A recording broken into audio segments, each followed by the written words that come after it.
Hey everyone!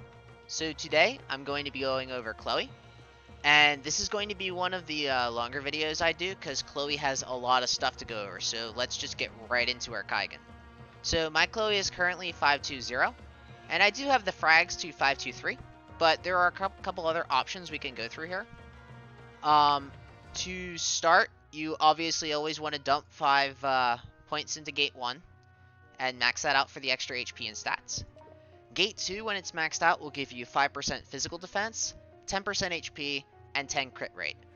And one of the reasons why this gate is good is because one of her skills is going to be scaling off of physical defense for damage, as well as her Nensou attack scales off of physical attack or physical defense for damage. So that extra physical defense will actually yield more damage. As for her Gate 3, it is 20% HP, 20% crit rate, and 20% light. It's a bad gate, don't max it, 3 in that gate is enough. So the possible setups for Chloe, and these are all legitimate setups, is 523, 553, and actually 543 can work as well. The reason why 543 is an option with Chloe is because the gate itself gives physical defense as a stat, and because she has a lot of physical defense, like extra percent from her passives, just even from the extra physical defense from her passive from maxing this gate, she'll get more defense out of it, which will then later on yield higher damage when you use that skill. So let's take a look at her gear. Her Nensou is really good for her and Ren, and not so great for most other people. But it has the base 80 HP, and mine is max limit break, by the way. Yours will probably have less stats right off the bat, but you want to aim for a max limit break Chloe Nensou if you want to use her super well, because it's going to give her a ton of stats.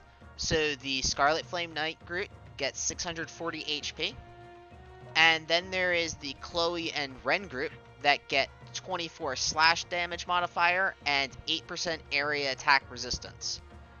The attack resistance is okay, I guess, but the 24 slash modifier is super good. And there are 2 vision abilities here. One of them is like a mini charge up, if I remember correctly, and it also has a personal veil on it.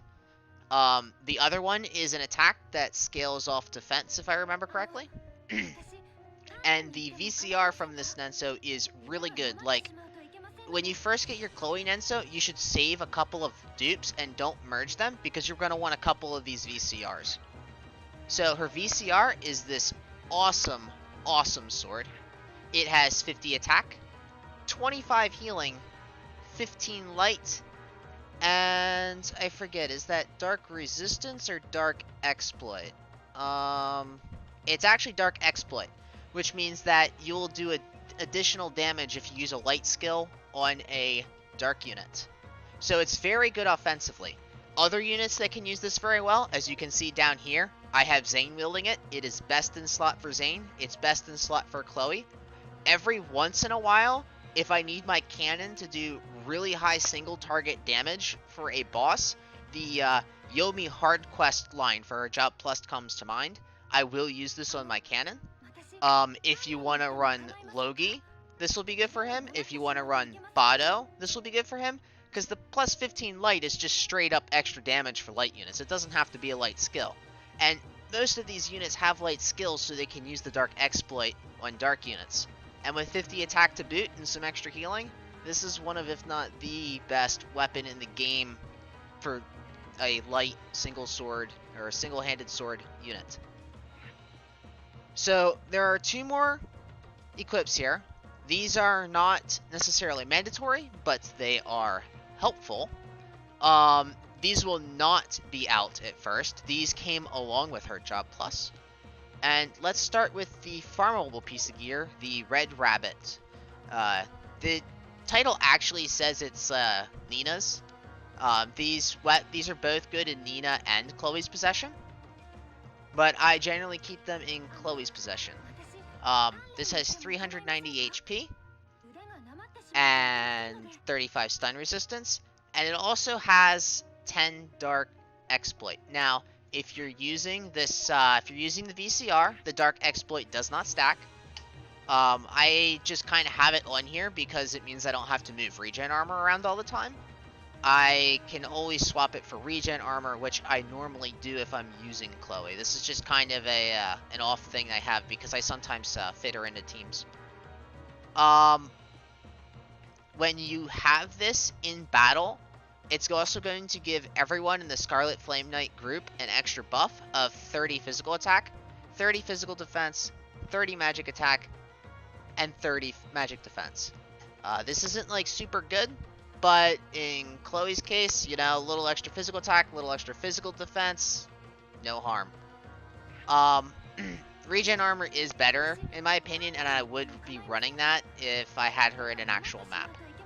Now, this is the real prize, and this piece of gear is not farmable. It is gacha. And this is another Nina stuffed animal.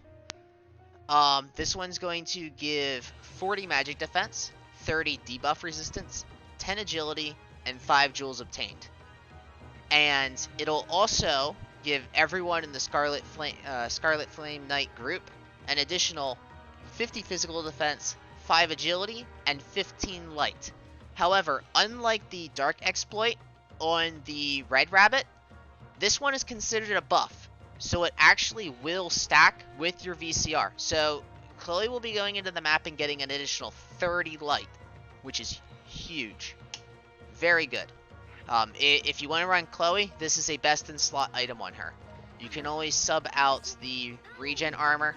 She can also use the Monzane VCR that has 800 HP and 40 physical defense if she needs a lot of defense and you're on a no heal map. You can use Rainbow Armor if you want some extra Ellie resistance, or you don't want to put the regen armor on her and you don't have the Monzane VCR. You could even use the Golden Shield if you really wanted to, although I don't suggest it for the extra 100 physical defense. And if you don't have the Rabbit, you can opt into this Zane medal here. This is Zane's Nensou's VCR, and this has 12 speed and 5 slash damage on it. If you don't have the White Rabbit, that's not a bad option.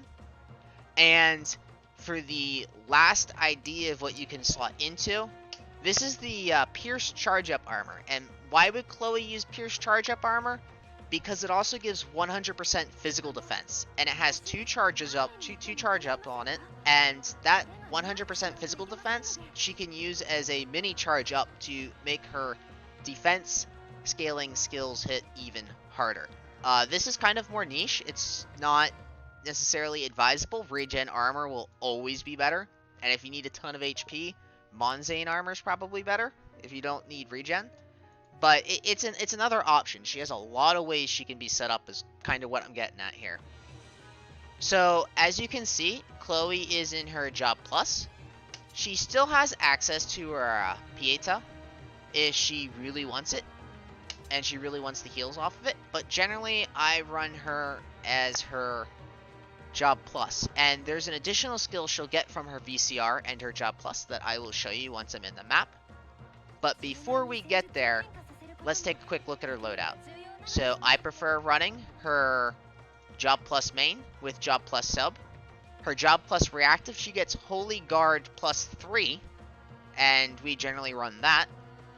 As for her passives, I run the Guardian passive off of her Job Plus, and I run the Guardian passive off of her JE, her Pieta Holy Cavalier. If you really wanted to, I suppose you could get the crit off of the Spearman and then try to stack it with like the crit off the Gate 2, but I don't really think it's that advisable.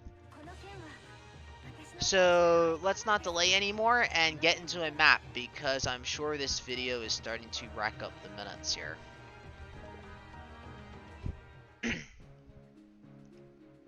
And we'll just go into our normal map here. This party anymore. And yeah, I think going Chloe single will be fine. Chloe's leader skill is only crit rate, so I can go into the map here without altering her damage too much.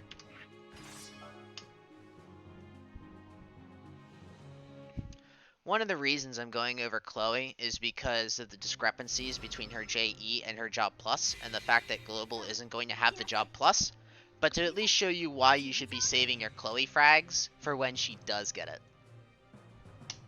Alright, so she doesn't have a ton of starting jewels, so she can't use this 46 jewel skill, which I believe is her self-centered AoE, if I'm not mistaken. Right off the bat anyways. And I'm actually going to have to pull up her information here, because there is just a ton of stuff that's different. So, she still does have her heal and defense up that their standard Holy Cavalier has, but the JEs don't always have. Like when Vettel gets his JE, he loses this for a slash resistance buff. She still does have this, so she has a 30% self rate heal with extra physical defense. Now, I've tried it, and the physical defense doesn't last until the next turn, so you cannot use the physical defense scaling attack to try to abuse that.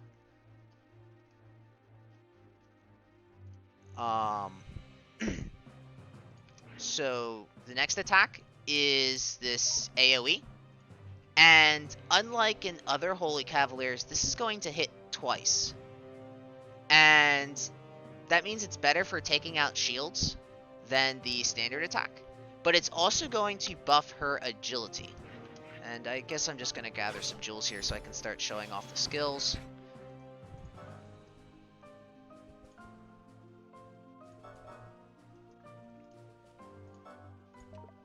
So, as you can see, it hits twice and she gets speed up.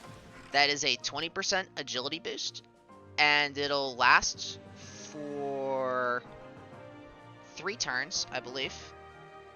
That or it's 2 turns, because it says duration action start 3, which normally means 2 turns. But it does stack. So you can stack it up to 3 times if you have enough jewels to use it 3 times in a row. And this particular skill is going to scale off physical attack.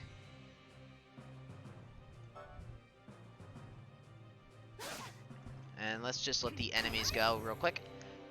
She has not lost the Guts plus 100 skill for 32 jewels. That is still a thing.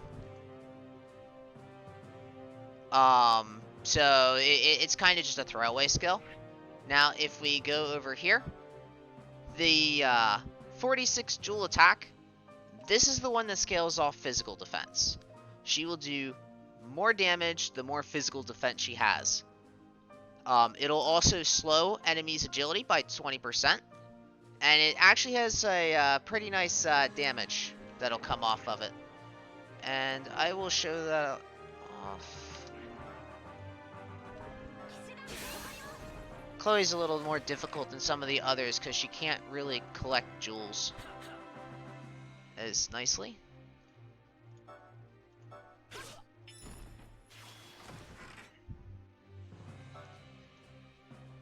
And so for the last skill in the main set of our kit is we have this 40 jewel skill here. And as you can see, we've got a nice and long range. And this attack has 80 Dark Exploit on it, which means it'll do additional damage to Dark units above and beyond the standard extra damage modifiers you get for Dark units. And one of the reasons you don't see the huge numbers coming through is because I haven't been abusing the Dark Exploit at all. And this skill is going to be scaling off of physical attack.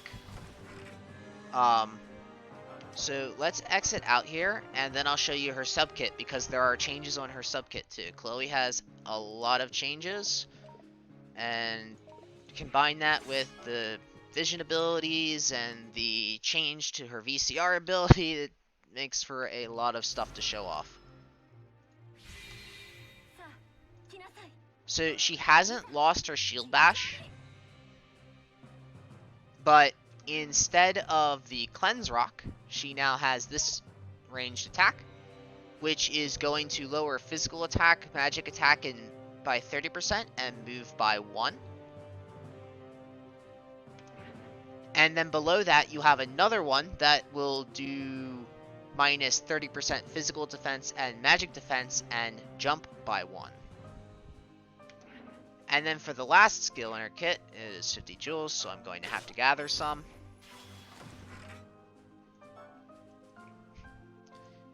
I haven't really done a ton of testing on this, but it should be an AoE shield that reduces 50% of damage.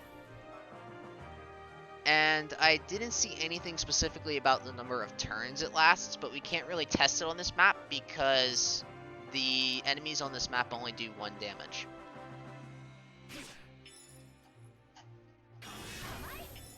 So that's it for her main and her sub kit. So we're going to move on to her Nensou and VCR, which I'm going to need a lot of jewels for because vision abilities normally have very high jewel costs.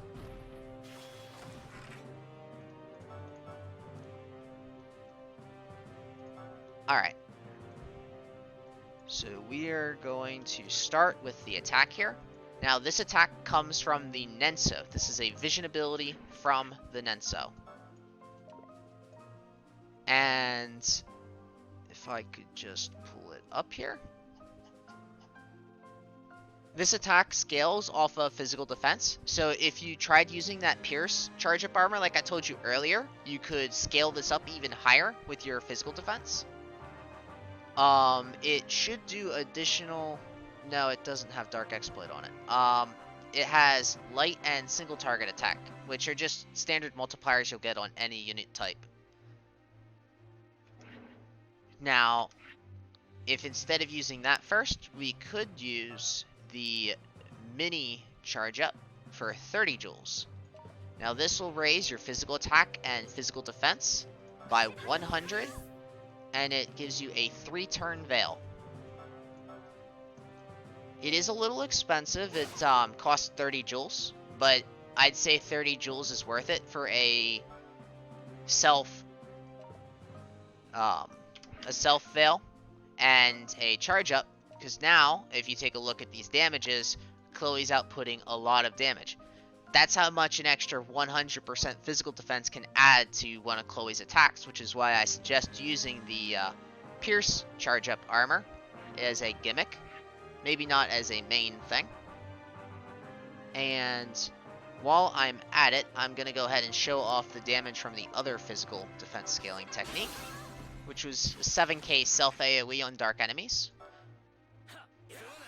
And mind you, Chloe's physical defense, like right now, is at like 750-ish. That would be up to almost like, what would that be, like 1500? Then physical defense, and at 1500 physical defense, you're starting to get into physical defenses where like you're actually just nullifying damage completely. And for the final thing we have is we have this 40 joule teleport 50% rate heal. So it teleports her and it heals her, and then on top of that, for 3 turns, her physical defense and physical attack will be raised by 30%. And she can move after it too, so she can cover a lot of ground really fast. So as you can see, her physical defense is almost up around 900 now. So she can hop in. If I had the jewels, I could do my AoE for some extra damage. But yeah, Chloe is not really a super high, I'm gonna kind of kill you unit. She is very tanky, and the idea is she will do damage over time, and you can Vanguard with her to prevent other units from dying. She's got heals on her kit, she's got her own self-heal, and she can boost her own defenses for turns. She can output reasonable damage. It's not like it's super significant. There's many light units that'll out-damage her, but don't forget that she'll also be running in teams with units like Zane, who can light res down enemies, and that'll help her do even more damage. And just in general, the light has a lot of good support units like Miyaliki and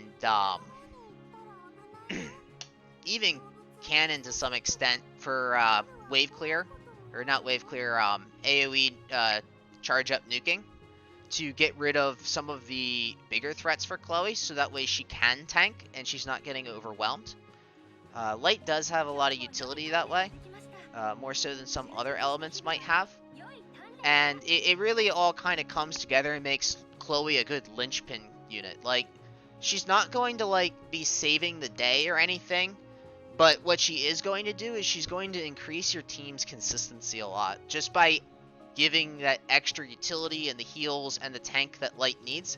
Because if there's one thing about Light is, despite having a bunch of Holy Cavaliers, is the actual good Light units feel kind of squishy. Like, Zane, he's super tanky if you can max him out, like with Gate 2, but then you're maxing Gate 2 on a SSM unit that's not particularly easy. Cannon, despite being a great unit, is squishy. Neka, if you're running magic, she's squishy. The Aisha is not squishy. Aisha is very tanky, but if she gets hit by a couple attacks and her guard doesn't go off, she can find herself looking pretty low pretty quick. If you're running Suzuka, Suzuka is super squishy. Hisham is pretty squishy, and so on. So having a really good designated tank is always nice. So right now, I am wearing her Nensou skin. It's just her Scarlet Flame Knight skin. And of course, she's wearing her VCR, as you can see in her art. I really don't have much else to say about Chloe at this point in time. She is a great unit. I do think she is an SS unit. She's one of the most consistent units I have.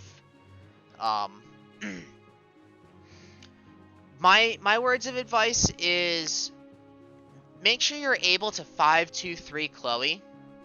I can't remember how many shards those are off the top of my head. I just know it's 80, 15, 30 for the gates, and I don't feel like doing the math. I think that's a good number for Chloe to shoot for. If you want more shards, you're probably going to get it from dupes over time. It's not super important that you have Chloe farmed up early, because she only got her job plus like a couple months ago in Japan. So you might be going like a good 6 or 7 months in global after Kaigan drops before Chloe really comes into her own. Before that, it's not necessarily a bad thing to Kaigan her, but I would probably just leave her at 4-2-3 and just use her as a tanky heal bot with her Pieta job enchantment. Because she just really doesn't bring a whole lot to the table outside of just sheer tankiness. And you can get a lot of HP out of only putting 4 into Gate 1. I don't really run any of the Pieta stuff anymore, but it is an option. So, yeah, I think I'm going to wrap this up here. If you can see her stats on the side here, she's got 146 speed with her job plus, so her speed issues have mostly been fixed. 140 is like the gold standard in Japan right now. 130 is usable, and like 120, like anything below 130 is you either have to be clocked up or have some kind of gimmick, or the character's almost unusable. But yeah, that's all I have to say on Chloe. So, thanks for watching, everyone. Tomorrow I will be doing my Raida Kaigan video, and I will Kaigan a unit from scratch, so that way everyone can kind of see the process for that. So hopefully you'll look forward to that. Thanks for watching, and I hope to see you again.